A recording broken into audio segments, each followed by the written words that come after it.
All right, guys, it is Saturday. I believe it is a week from the last update we did. So here's where we're at.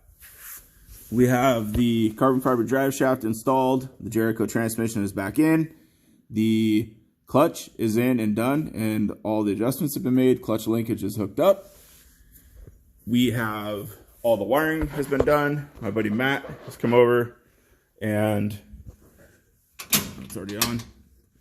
Has got all the wiring done for us with some little upgrades. So he added a USB deal here. So now we can charge our GoPros when we're driving. I installed a little rugged radio headset unit.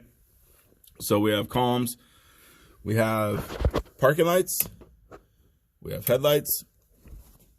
It does have brake lights and turn signals now as well. It's pretty bitchin'. I mean, you can have that cool stuff with an alternator. So the motor is ready for plugs to get indexed, installed, put the cap and rotor on, fill full of water, put the radiator caps on. It's ready to fire. Tranny is full of fluid. Like I said, the clutch has been adjusted. There's a little modification I have to do to the clutch tomorrow, the clutch linkage assembly.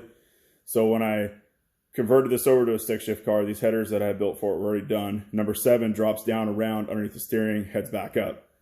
And when you go to engage the clutch all the way, push it down, the arm just taps the tube.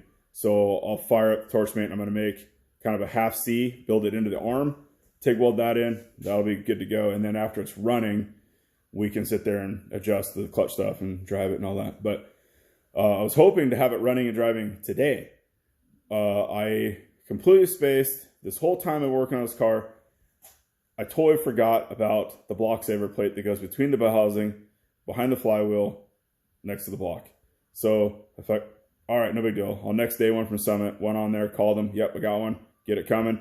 Along with some parts I need to build the fuel tank, and paid to next day ship them yesterday. Supposed to be for Saturday delivery, and they fucked up. Like, it just frustrates me. Summit, it's like our accounts are all flagged. Do not ship UPS, or do not ship FedEx. Somehow it ends up on a FedEx truck. Guess what happens? Yep, it was delayed. Won't be here till Tuesday. So luckily, my friend Gary Howe, he what are you doing? Nothing.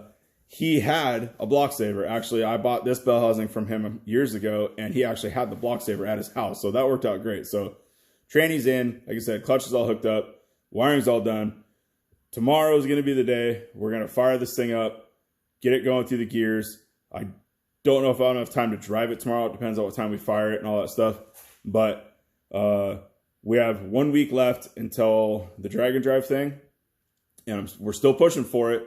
There's just the time, if I needed to have it running and driving today so I could spend tomorrow building the fuel tank, but I don't have the parts here to build the fuel tank now. So we'll see. They're supposed to come in Tuesday, but I got a really busy work week. So anyway, that not ordering that plate when I needed it, when I should have, is a perfect example of not being professional, but knowing enough to do it wrong.